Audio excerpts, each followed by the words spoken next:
North Indian भी और साथ में भावचलित चार्ट भी दिख रहा है। ये जो हम एस्ट्रो वास्तु एक्चुअली में जब हम करते हैं तो एस्ट्रो वास्तु सिर्फ हीट तक ही सीमित नहीं होता कि हीट को तोड़ना है अच्छा, या हाउस एक्टिवेशन करना है। एक्चुअल में एस्ट्रो वास्तु का सिलेबस काफी ब्रॉड है और उसमें काफी बातें कवर होती हैं, और जब तक आप पूरे सभी एस्पेक्ट पे काम नहीं करेंगे तब तक आपको एस्ट्रो वास्तु का रिजल्ट नहीं मिलेगा। जी सर। अब जैसे ये आपका बर्थ डिटेल्स है, इसके बारे में मैं आपसे कुछ बातें पूछना चालू करूंगा और फिर जो सही होगा हाँ बोलिएगा, जो गलत होगा ना बोलिएगा, जैसे जो होगा फिर उसके अकॉर्डिंग, क्योंकि आपकी कुंडली है और जब तक आपको रिजल्ट नहीं मिलेगा फिर आपको सीखने से कोई फायदा नहीं है। हाँ सही बात है। ये आपकी तुला लग्न की कुंडली है जी, और वायु तत्व राशि है तुला लग्न, एयर एलिमेंट है। बिल्कुल सही सर। आपका लग्न का लग्नेश शुक्र है जी, और शुक्र भी वायु तत्व राशि में है बिल्कुल 11 नंबर। हाँ। और यहाँ से आप ये माउस का पॉइंटर देखिएगा तो राइट तरफ में एक हाँ, कस्प वाला चार्ट दिया हुआ है, दिख रहा है ना? बिल्कुल दिख रहा है, बिल्कुल दिख ये रहा है सर। कस्प 1 का सबलॉर्ड मर्क्यूरी है बिल्कुल है सर। और मर्क्यूरी अग्नि तत्व राशि में है सर। यानी यहाँ पर हम ये समझें तो आपका जो नेचर है वो वायु तत्व और अग्नि तत्व दोनों से प्रभावित है। Okay sir. अब आपके लिए एस्ट्रो वास्तु की यदि बात की जाए तो ये इन्वायरमेंट आपके लिए एक्टिव करना पड़ेगा। अच्छा, वायु तत्व और अग्नि तत्व का। अग्नि तत्व। अब सबसे बड़ी बात इसमें यह है कि इसका इफेक्ट क्या मिलना है। नहीं, वायु तत्व आपका है तो वायु तत्व वाला जो भी जातक होता है कम्युनिकेशन स्किल अच्छा होता है। जी बिल्कुल। वायु का जैसे काम होता है चलना बढ़ना, यानी परिवर्तन हमेशा होते रहता है, जी बिल्कुल। चलता है। और अग्नि तत्व, और इसमें भी मंगल की राशि है जिसमें मर्क्यूरी बैठा हुआ है, तो इस स्थिति में जो मेष राशि का जो गुण होगा अग्नि फायर एलिमेंट, अब चूंकि आपका उम्र कुछ हो चुका है तो जो एक अनुभव आती है उस बात को हम यहाँ काउंट नहीं कर रहे हैं। समझ गया सर। जैसे कई बार क्या होता है ना कि जो मेंटलिटी होती है समय के साथ चेंज हो जाती है, चेंज हो इस जाती है, चीज बिल्कुल को सही। आप थोड़ा सा पहले अपने लेके चलिएगा, जवानी के दिनों का आप यस यस, समझ गया मिलाइएगा। मैं। तो इस हिसाब से क्या बिल्कुल होता है, बिल्कुल। कई बार आप हड़बड़ाहट में तुरंत फास्ट एक्शन हम्म, लेने के चक्कर में कई बार आपने कुछ गलती भी किया होगा, बाद में आपको लगा 100%। होगा कि हाँ अरे मुझे ऐसा नहीं करना चाहिए। यस यस सर, बिल्कुल फायर सर। भी तेज काम करता है, तुरंत चलता है, और हाँ एयर है तो चलना ही काम है। यानी हाँ, दोनों के स्पीड भी। मिलने से क्या होगा कि स्पीड आपकी बढ़ जाएगी। इसका मतलब है आप सोचते होंगे मुझे काम अभी मैंने सोचा इसे तुरंत कर दूं, करेक्ट। यानी डिले आपको पसंद नहीं होगा। नहीं है सर, सही बात। है ना ऐसी बात? बिल्कुल बिल्कुल सही बात। अब शुरू में क्या होगा, लाइफ के अर्ली स्टेज में आपने कुछ गलतियां किए होंगे, लेकिन अब उम्र का एक पड़ाव आ चुका है हाँ हाँ तो कुछ एक्सपीरियंस आ चुका है, तो अब हाँ, वो ऐसा अनुभव नहीं हो है चुका है कि आपका। हाँ अनुभव हो गया है। तब ऐसा हम्म, नहीं है कि अब जो गलती आपने पहले किया वही गलती अब कोई बार बार करे, ऐसा तो पॉसिबल नहीं है ना। हाँ सही सही बात है, ऐसा तो होता समझ है रहे हैं सर, बात? वही बात है। तो ये बातें आप में देखने को मिलेंगी। ठीक है, जी जी जी। अब यहाँ से हम थोड़ा सा आगे बढ़ते हैं। हम्म, आगे हम ये चलते हैं, राशि और भाव में आते हैं। ओके। राशि और भाव का संबंध आप इस साउथ इंडियन चार्ट से देखिएगा। हम्म, मैंने आपको पिछले क्लास में भी बताया होगा, फिर से यहाँ समझ लीजिए। प्रत्येक राशि 30 डिग्री की होती है, जी बिल्कुल। लेकिन भाव 30 के नहीं होते हैं, कम भी हो सकते हैं और ज्यादा भी ज़्यादा हो नहीं हो सकते सकते। ठीक है। हैं। जैसे यहाँ आपका लग्न हम्म, तुला राशि में हम्म, 12 डिग्री पे शुरू हो रहा है, ठीक है। और ये जाएगा वृश्चिक राशि में, जहां पे दूसरा घर 12 डिग्री और 7 मिनट से चालू हो रहा है। हम्म, तो इसके पहले तक हम्म, इसका विस्तार रहेगा। करेक्ट, यानी आपका पहला भाव 2 राशियों में आ रहा है, करेक्ट। तुला में और और वृश्चिक वृश्चिक में। में। हम्म, अर्थात तुला कौन सी इसका तत्व हो गया? वायु वायु तत्व। तत्व हो गया, और वृश्चिक कौन सा हो गया? जल तत्व। जल तत्व। तो एक प्रकार से जब आप देखेंगे जी। अपने नेचर को, जब आप मिलाएंगे, आपने महसूस भी किया होगा, हम्म, वायु के साथ जल, हम्म, इसके भी गुण आप में आएंगे। ओके। सामान्यतः जल तत्व क्या होता है? ये इमोशनल एक्टिविटी को बताता है, बिल्कुल। जातक इमोशनल होता है। हम्म, साथ ही साथ जब हम यहाँ वृश्चिक राशि में आपके लग्न का विस्तार हो रहा है, हम्म, तो ये क्या देगा? जातक थोड़ा सा अकेलापन को पसंद करेगा, ये बात सही है सर। है ना? हाँ। और चूंकि आपका लग्न का सबलॉर्ड अग्नि तत्व में भी है, हम्म, तो इस स्थिति में जातक को गुस्सा भी आएगा। बिल्कुल। और ये भी गुस्सा एक तरह से शॉर्ट टेम्पर्ड, तुरंत ही गुस्सा आ जाना। यस सर, तुरंत आता है और तुरंत शांत भी हो जाता है। हाँ, यानी यहाँ पे मैं इतनी जोर दे के आपको इसलिए बता रहा हूँ कि यहाँ पे हमें एस्ट्रो वास्तु में रेंज ऑफ हाउस को ध्यान में रखना होगा। यूज क्या होगा हो हम आगे बताएंगे। ठीक है, ठीक है।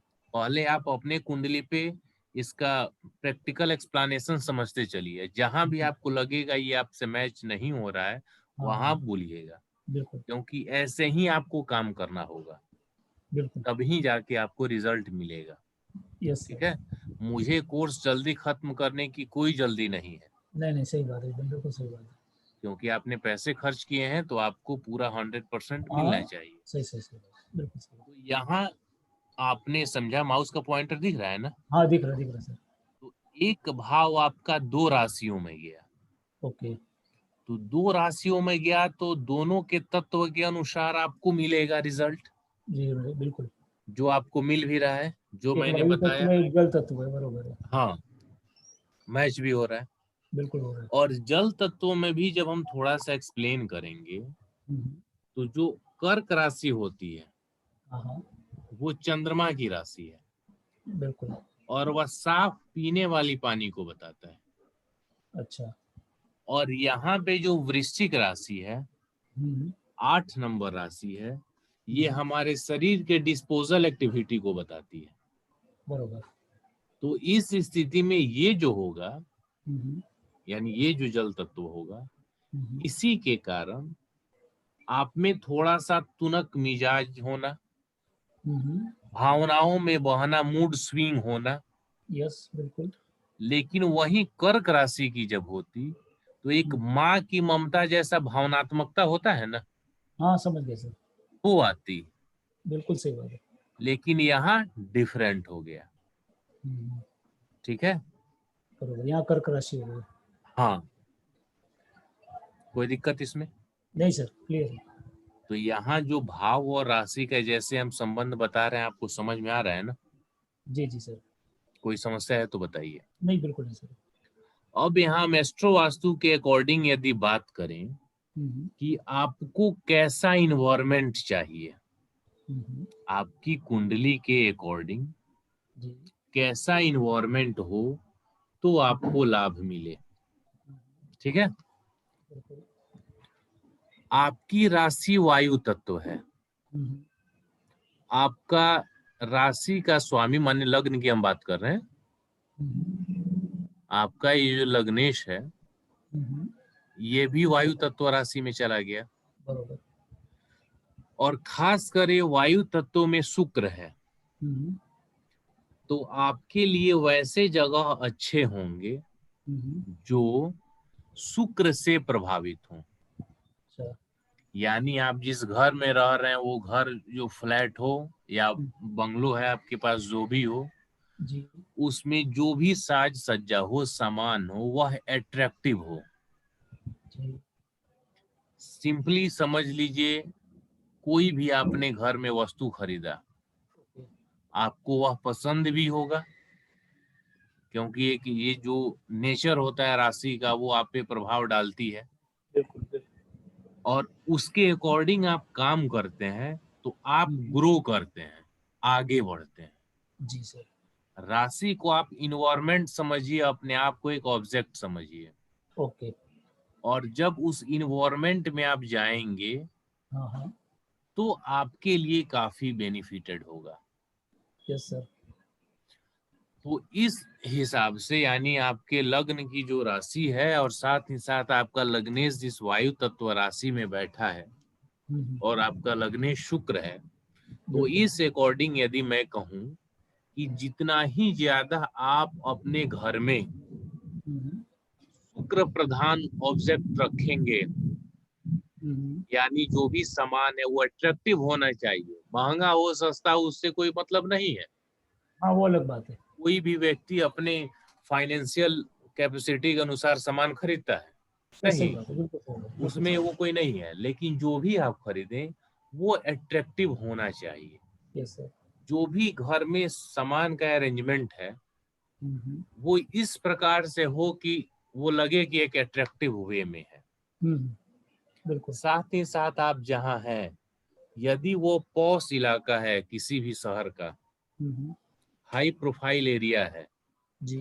तो वहां आप जल्दी ग्रो करेंगे। ओके। समझ में आया है या नहीं?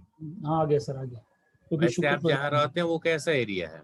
सर मैं रहता हूँ वहाँ पे, एक्चुअली वो एरिया तो पॉश एरिया के नाम से ही जाना जाता है, लेकिन उस पॉश एरिया के अंदर भी मैं जिसमें रहता हूँ वो एक धार्मिक क्षेत्र है। और मैं जहाँ रहता हूँ मेरे अपनी खुद के 3 रूम है सर, एक बिल्डिंग है ऐसा। पूरा बिल्डिंग में क्या होता है सर हमारे यहाँ पे कि पूरे बिल्डिंग में टोटल 25 रूम है।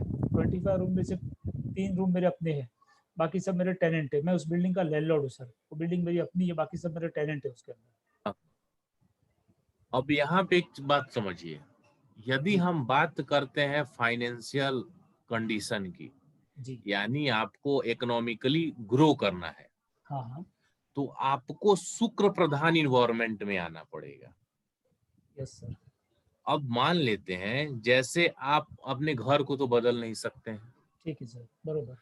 ठीक है, बिल्कुल। तो घर का जो एटमॉस्फेयर है उसी में हम क्रिएट करेंगे। हाँ ये हो सकता है सर।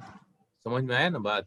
जी वो सर। कैसे करेंगे हमारा बाद का टॉपिक है। हाँ वो बात की बात है, बरोबर, लेकिन उसमें हम अभी कर मैं ये सकते जो हैं। हाँ। बता रहा हूँ इस कॉन्सेप्ट को आप समझिएगा, जी जी। ठीक है। हम्म, यहाँ पे एक और हम ऐड कर लेंगे सबलॉर्ड को। हम्म। मर्क्यूरी किस राशि में है? अग्नि तत्व की राशि में। अग्नि तत्व में है, और फायर पैसा को बताता है, बिल्कुल। यानी इस फायर को भी आपने ऐड कर लिया हम्म, तो फिर नेम फेम की कोई और पैसे की कमी नहीं रहेगी। यानी आपके इन्वायरमेंट में वो फायर एलिमेंट भी आ गया। अब कैसे ऐड करेंगे अभी इस पे मत जाइए, ठीक है ठीक है। ये लिंकेज को समझिए। Yes yes. तो समझ में आ रहा है अभी हाँ सर समझ आ रहा है, बिल्कुल आ रहा है सर। कि लग्न आप हैं, और मैं फर्स्ट हाउस का ही क्यों बता रहा हूँ, ऐसे हम सभी हाउस के करेंगे, सभी हाउस के बारे में। ओके। अभी सिंपली मैं फर्स्ट हाउस को बता रहा हूँ, समझ रहे हैं। तो चूंकि फर्स्ट हाउस जातक स्वयं होता है, बिल्कुल। और जो भी घटनाएं हैं वो सब फर्स्ट हाउस से ही हाँ उसको रिलेटेड है, भोगनी है, मतलब हाँ आप हैं भोगने तभी वाला तो है, व्यक्ति वही है। वही है। तो आपको एयर के साथ साथ आपको क्या ऐड कर लेना है? फायर। फायर। ये इस एटमॉस्फेयर में आप चले गए हाँ। तो फिर इकोनॉमिकली आपको तुरंत ही इसका लाभ मिलेगा। ओके। समझ में आ रहा है कि नहीं आ रहा है, ये बताइए जी क्लियर। जी सर, आ रहा है, बिल्कुल आ रहा है। ये जो मैं एस्ट्रो वास्तु का आपको कॉन्सेप्ट बता रहा हूँ कहीं नहीं मिलेगा, बिल्कुल हाँ, कोई पुस्तक में और नहीं मिलेगा।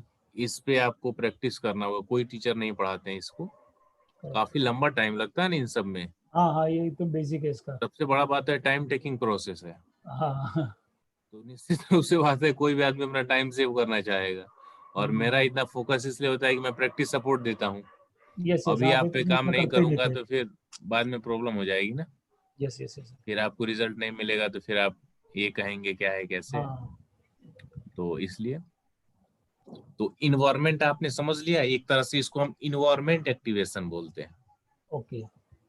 ठीक है, जो बहुत ही इंपॉर्टेंट पार्ट है एस्ट्रो वास्तु का, ओके। इसको आप इग्नोर नहीं कर सकते। बिल्कुल। कोई दिक्कत है तो बताइए। नहीं सर, क्लियर चल रहा है। अब हम यहाँ पे जैसे हमने आपको तत्व के आधार पे बताया था, अब स्वभाव के आधार पे बताते हैं, नेचर के आधार पे राशि का, उसका क्या यूज है इस पे भी हम आएंगे। जी आपकी तुला राशि जो तुला लग्न है, जी जी। ये चर है चल है बिल्कुल। और शुक्र है स्थिर में, स्थिर में। और जो सबलॉर्ड है ये भी चर में है, चर में। यानी ये मूवेबल हुआ। जी। दोनों जो चर है यानी चलने वाले, चलायमान, गतिशील। बिल्कुल। और एक वीनस क्या हुआ, स्थिर हुआ। स्थिर हो गया। तो आपको इस अकॉर्डिंग अपने काम करने हैं। अच्छा। अब समझिए कैसे, किसी का भी पॉजिटिव और निगेटिव दोनों एस्पेक्ट होते हैं। बरोबर बरोबर। यहाँ मैं आपको थोड़ा सा एस्ट्रोलॉजिकली यदि समझाऊं, जैसे जी आप चूंकि केपी के जानते हैं करते हैं, यदि मान जी। लीजिए आपने देखा कि किसी का धन भाव का संबंध 12वें से बना, हाँ हाँ। 12वां हानि का है, हानि का बिल्कुल। तो हम क्या करेंगे, यानी पैसे उसके खर्च होंगे, हानि होगा। लेकिन दूसरा एस्पेक्ट है कि हम पैसे 12वें से ही बनाएं, हाँ वो भी तो बात हो सकती है। वो भी हो सकती है ना, वही करना ही हाँ पड़ेगा आपको। हाँ किसी करेक्ट। की कुंडली तो आप बदल नहीं सकते। हाँ जो है वो तो है ही है। वही यहाँ मैं आपको बता रहा हूँ कि जो आपकी कुंडली का नेचर है, जैसे हम फर्स्ट हाउस पे जब काम कर रहे हैं तो इसके अकॉर्डिंग, तो नेचर में क्या मिला, दो, यानी जो आपका लग्न लग्न है ये चर है, बरोबर। लग्न का सबलॉर्ड चर में है, चर है। हाँ। और लग्न साथ स्थिर। में हाँ वीनस वही स्थिर में है। यस। तो इसी को आपको अपने प्रोफेशन में शामिल कर लेना है। चर यानी मूवेबल, यस। चलने वाला, गतिशील, हाँ तुरंत। यानी आप हमेशा कुछ न कुछ सीखते रहें, बिल्कुल। कुछ न कुछ करते रहें। हाँ हाँ। ठीक है, ठीक है सर। वो एक्टिवेट हो जाएगा। और दूसरा क्या है कि आपको इस स्टैटिक का, स्थिर का भी लाभ लेना है। एक प्रोफेशन को पकड़े रहें, ओके। प्रोफेशन को नहीं बदलना है, तो वो स्थिर हो गया। बिल्कुल। जैसे आप एस्ट्रोलॉजर हैं या कर्म हाँ कांड कर्म करते हैं, कांड, हाँ पूजा सही बात कराते है। हैं, ठीक है, जी तो जी वो जी। उसको एक पकड़े रहिए, करेक्ट। तो वो स्थिर हो गया। बिल्कुल। लेकिन साथ ही साथ चर को भी तो एक्टिवेट करना है, गतिशीलता भी तो लानी है, हाँ उसको कंटिन्यूटी भी करना है। तभी तो आपको लाभ मिलेगा। जी जी। तो कैसे करेंगे, कुछ ना कुछ नया सीखेंगे, बरोबर। हमेशा अपने आप को रिफ्रेश करते रहेंगे। हाँ बिल्कुल सर, मैं करते रहता हूँ अक्सर। सही बात है। आ रहे हैं ना ये चीजें। हाँ हाँ। और मैंने शुरू में ही आपसे कहा था कि जहां भी आपको लगे कि नहीं ये मैच नहीं हो रहा है, वहां पे एकदम बोले। बिल्कुल बिल्कुल सही बात है, एकदम क्लियर हो गया। एकदम क्लियर। चलिए, अब यहाँ पे हम फिर से साउथ इंडियन चार्ट पे आ जाते हैं, और यहाँ पे आप पूरी तरह से ध्यान दे के समझिएगा, जी तो ज्यादा आपके लिए इम्पोर्टेंट है। जी बोलिए सर। आपके लग्न को देखिए, यहाँ पे ये तुला में 12 डिग्री से है, ठीक है सर। ये सेकेंड 12 हाउस डिग्री और सर, ये 12 59 मिनट। डिग्री को 59 है तो इसको हम लोग 13 पकड़ सकते हैं या 12 पकड़ के चलना पड़ेगा? नहीं, जो जितना है वही एग्जैक्ट हमको लेना है। ओके। सेकंड 12 डिग्री 7 मिनट, ठीक है। थर्ड आपका 12 डिग्री है, फोर्थ 14 डिग्री, फिफ्थ 16 डिग्री, छठा भी 16 डिग्री है, सातवां 12, 12 फिर 12 14 16, यानी 12 से 16 के बीच में आपके सभी घर है, इसमें हाउस है, घर हैं। डिग्री है।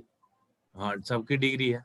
जी सर। यानी इसका मतलब ये हुआ कि आपका एक भाव दो राशियों में है, ओके। क्योंकि यहाँ लग्न जो आपका 12 डिग्री 59 मिनट 33 सेकंड से जो चालू हो रहा है, हाँ हाँ। ये यहाँ सेकंड वाला दूसरा हाउस है 12 डिग्री 7 मिनट 46 सेकंड, तो उसके पहले तक इसी का विस्तार है ना। हाँ, फर्स्ट हाउस का ही है। पर उसके बाद में फिर दूसरे भाव का स्टार्ट होगा। हाँ फिर 12 डिग्री 43 और 51 तक। हाँ, यानी आपका जैसे मान लीजिए कोई प्रॉपर्टी है, सपोज कीजिए 2 जिला में पड़ गया, 2 राज्यों में पड़ा हुआ है, अच्छा, तो दोनों जगह आप ही का हुआ ना, मालिक तो आप स्वयं है। जी बिल्कुल बिल्कुल सर। तो वैसे ही ये फर्स्ट हाउस है, 2 राशियों तक गया है, तो गया तो फर्स्ट ही हाउस है ना, तो दोनों में इसका क्या हुआ, विस्तार हुआ, उसका रेंज विस्तार हुआ। होगा। यानी पहला भाव एक्सटेंड हो गया। हाँ, यहाँ से यहाँ तक फैला हुआ है। एक्सटेंड मत कहिए, उसका विस्तार कहिए, उसका अपना क्षेत्र अच्छा, कहिए, रेंज हाँ, कहिए। उसका क्षेत्र रेंज बढ़ गया उसकी। ठीक है। वैसे सेकंड हाउस भी इस राशि से लेके यानी वृश्चिक के साथ साथ इस धनु में भी फैला हुआ है। फैला हुआ है। कोई दिक्कत इसमें? नहीं सर, करेक्ट है। अब थोड़ा सा हम ग्रहों का पोजीशन समझ लेते हैं। हम्म, यहाँ पे जो आप देखेंगे अपनी लग्न कुंडली में, हम्म, तो शनि और केतु चौथे में आपको दिखेंगे, जी सर। लेकिन और यहाँ पे आप देखेंगे भाव चलित में तो केतु आपके तीसरे में मिलेगा। हाँ, केतु तीसरे में आ गया। ठीक है। जी। तो हमें क्या देखना होता है, ग्रहों की राशि को लग्न कुंडली से देखते हैं ओके। और उनके एग्जैक्ट भाव को भाव चलित से देखते हैं, यदि नॉर्थ इंडियन की बात करें तो। ओके, यानी ग्रहों की राशि को लग्न कुंडली से देखेंगे। हाँ, और वो यानी किस भाव में है वो आपको भाव चलित बताएगा। अच्छा, ग्रह किस भाव में वो भाव चलित से देखेंगे। हाँ, एग्जैक्ट उसका पोजीशन। ठीक लेकिन है। साउथ इंडियन चार्ट यदि आपको देखना आ गया तो एक ही से सब पता चलेगा। कैसे, देखिए यहाँ पे, अच्छा। यहाँ फोर्थ हाउस 14 डिग्री 40 मिनट से शुरू हो रहा है हाँ हाँ हाँ, बिल्कुल और केतु की डिग्री 2 डिग्री 51 मिनट है। बिल्कुल। तो चौथे के पहले केतु है कि नहीं है? हाँ, यानी ये तीसरे भाव में आ गया यूं। तीसरे में आ गया। यस। यदि लेकिन 14-40 से ऊपर होता सर तो फिर उसको हाँ, चौथे में गिना जाता ना। हाँ जैसे शनि है हाँ, 27 सन डिग्री का, 27। हाँ, तो शनि है इसमें, करेक्ट। तो शनि चौथे में ही बोलेंगे, केतु को हम तीसरे में बोलेंगे। Yes sir, yes sir, yes. समझ में आ रहा है? बिल्कुल बिल्कुल सर।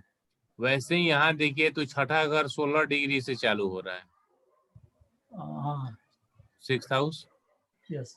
तो जुपिटर पूरा एक मीन हाउस राशि में है, लेकिन ये फिफ्थ हाउस में ही है। फिफ्थ हाउस में ही है। और वीनस फिफ्थ हाउस में है, लेकिन ये लेकिन ये कुंभ राशि में है। इसमें ये, हाँ यानी एक ही घर में 2 ग्रह हैं, हाँ, लेकिन करेक्ट राशि बदल जा रही है। करेक्ट। जैसे भाव समझ में चलित में हम लोग आया? देख पा रहे हैं इसको। बिल्कुल। अब यहाँ पे देखिए, ये हम आपको क्यों बता रहे हैं।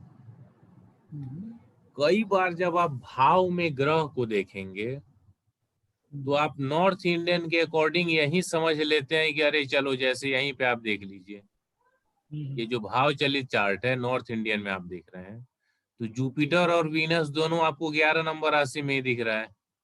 हाँ हाँ। तो इस स्थिति में अब आप क्या समझेंगे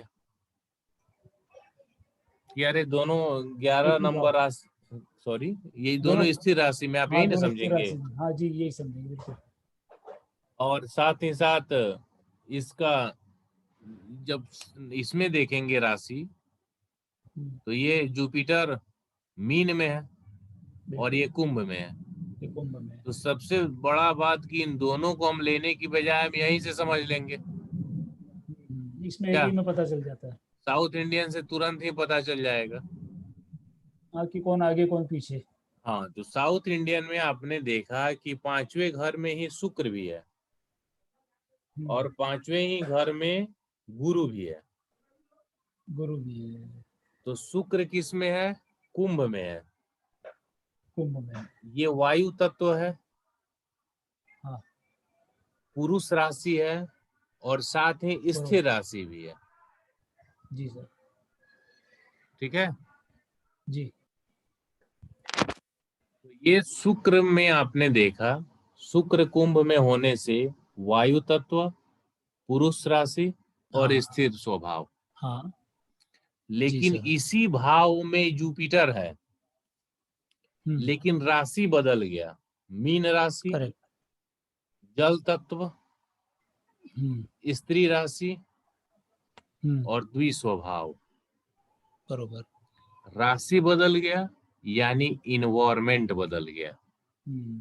तो सर यहाँ ये जो जुपिटर मीन में था, अब उसको हम कुंभ में गिनेंगे? क्यों गिनेंगे? जुपिटर तो मीन में ही रहेगा, भाव में बदल रहा है। हाँ, भाव बदल रहा है sir. Yes yes yes, got it. भाव जैसे आपने देखा लग्न में यहाँ नॉर्थ इंडियन से देखेंगे तो आपको लग रहा है भाव बदल रहा है। हाँ, लेकिन साउथ इंडियन देखेंगे तो वहीं पे है, इसमें कहीं कोई भाव चलित या लग्न ऐसे नहीं है। Correct correct correct. South Indian के अकॉर्डिंग आप देखेंगे तो ये 5th हाउस में ही है और मीन राशि में है। और शुक्र जो है 5th राशि में ही है, लेकिन वो 5th हाउस में ही है, लेकिन कुंभ राशि में है। बरोबर। ठीक है, जी सर, समझ गए। तो अब यहाँ पे आपको क्या समझना है कि ग्रह भाव में किस में है और साथ ही साथ किस राशि में आ रहा है, क्योंकि राशि ही इन्वायरमेंट है, बरोबर। इन्वायरमेंट ही वास्तु है। अच्छा। और एस्ट्रोलॉजी से उसी इन्वायरमेंट का कनेक्शन एस्ट्रो वास्तु, जो आप एडवांस एस्ट्रो वास्तु पढ़ रहे हैं। समझ में आ रहा है कुछ कुछ? जी जी सर, समझ गया मैं, कॉन्सेप्ट धीरे धीरे समझ गया। यानी राशि यानी इन्वायरमेंट को आपको समझना है, इन्वायरमेंट यानी वास्तु। वास्तु। जब तक हम उसको नहीं समझेंगे तब तक आप ओरिजिनल एस्ट्रो वास्तु का जो बेनिफिट लेना है वो आप नहीं ले ले पाएंगे। पाएंगे। तो यहाँ तक समझ में आया? जी सर, बिल्कुल एकदम क्लियर। चलिए, कोई दिक्कत इसमें है तो बताइए, नहीं तो नहीं फिर सर, हम आगे क्लियर है। बढ़े। नहीं, क्लियर है सर। अब यहाँ पे हम एक बात और आपको बताते हैं। आपने जो भी एस्ट्रोलॉजी पढ़ा होगा, जैसे भी पढ़ा होगा, जी ठीक जी। है, हाँ। लेकिन क्या है, हम अपने हिसाब से, जैसे चूंकि मैं आपको एस्ट्रो वास्तु पढ़ा रहा हूँ, जी जी। तो इसलिए मैं आपको इसमें केपी, साथ ही साथ वैदिक, साथ जी। ही साथ लाल किताब, इसके उन भागों को मैं पढ़ाऊंगा जिसकी जरूरत एस्ट्रो वास्तु में है। समझ में आ रहा है बात? बिल्कुल सर।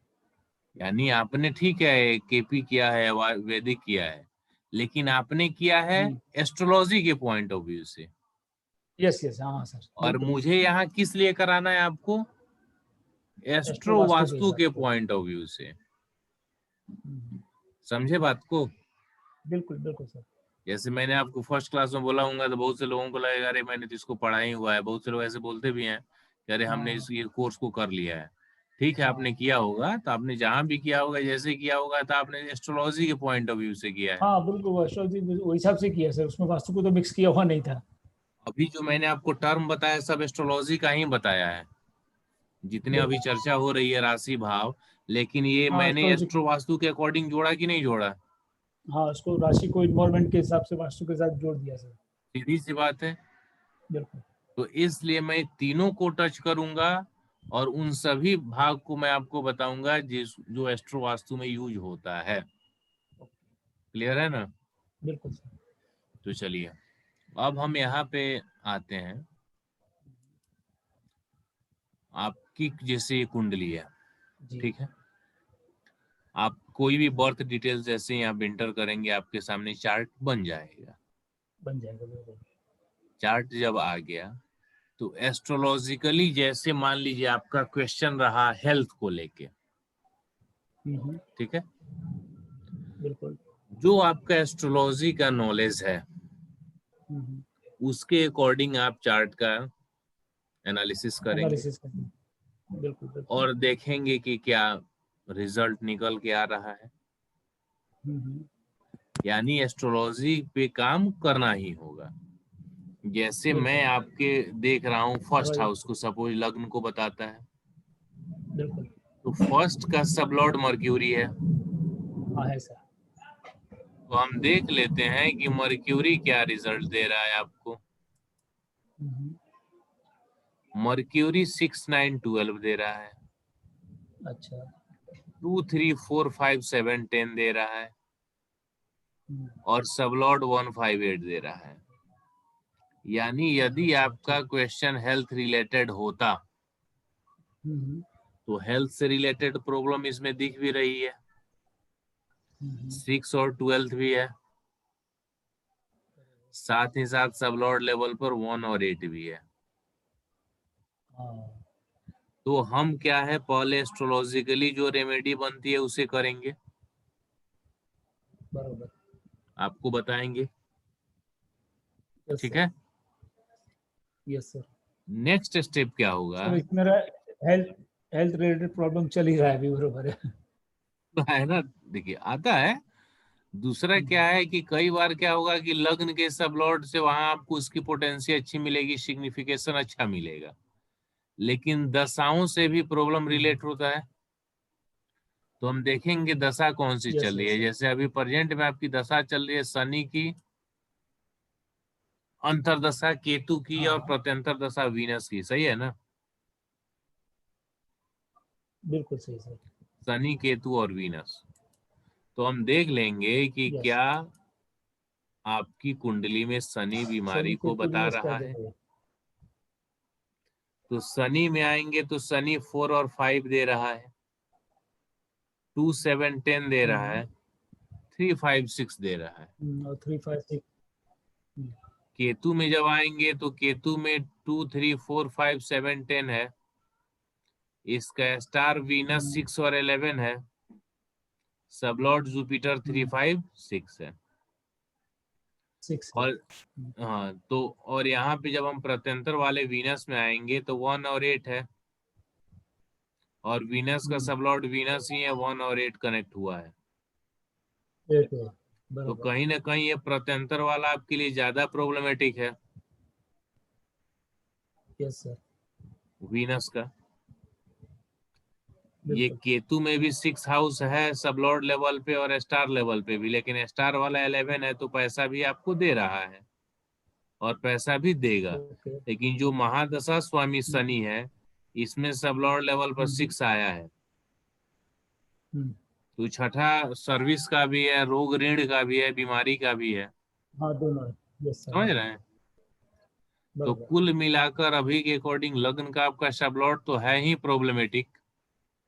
समझ रहे हैं? मरकरी। मर्क्यूरी, और साथ ही साथ हाँ, आप जब देखेंगे तो मर्क्यूरी का स्टार लॉर्ड केतु बना हुआ है।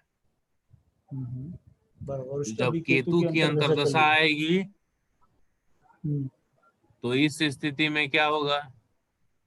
परेशानी बढ़ेगी। परेशानी बढ़ेगी।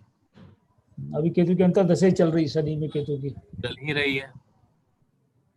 तो एस्ट्रोलॉजिकली एनालिसिस करके जो आपको रेमेडी मिले, आप वो भी सजेस्ट करेंगे अपने क्लाइंट को।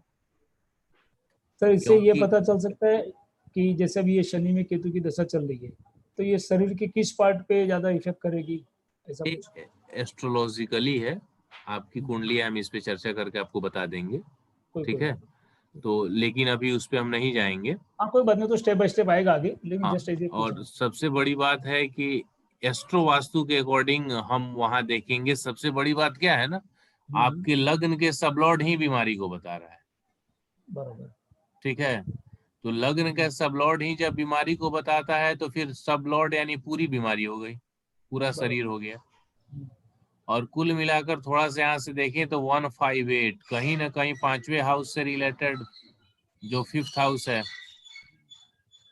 उससे सर मेरे रिलेटेड मैं आपको आपको बीमारी। बताऊं, नहीं मेरे सर अभी पैरों से रिलेटेड बीमारी सर, पैर के तलिए पे मैं आपको बताऊं।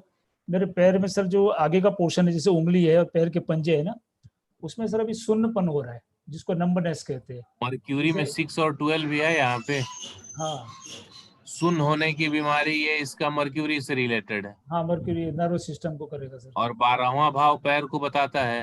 हाँ, बरोबर। तो ये कनेक्शन बन रहा है कि नहीं बन रहा है? बिल्कुल बन रहा है, 6 12 दोनों आ रहे हैं। 6 और 12 भी आ रहे हैं, और 1 और नहीं, 8 भी आ रहे हैं। 1 और 8 भी आ रहे हैं। तो इस स्थिति में आपके लिए प्रॉब्लम है ही। Yes sir. और केतु कहीं ना कहीं ये एक प्रकार से बीमारी में एक दर्द बेचैनी वाली परेशानी देता है, यस सर। जो प्रॉब्लम क्रिएट करेगा। और मर्क्यूरी का स्टार केतु है ही। और साथ ही साथ केतु आपके अंतरदशा, सॉरी प्रत्यंतर दशा, नहीं अंतर नहीं है, अंतरदशा में, अंतरदशा में, अंतरदशा में। अंतर में ही है। दूसरी बात एक और समझिए, 4 और 10 का जब कॉम्बिनेशन आता है तो इम्यून सिस्टम का प्रॉब्लम, नसों से रिलेटेड प्रॉब्लम, स्किन से हाँ, रिलेटेड नसों प्रॉब्लम का प्रॉब्लम है। हाँ, नसों का प्रॉब्लम है खास।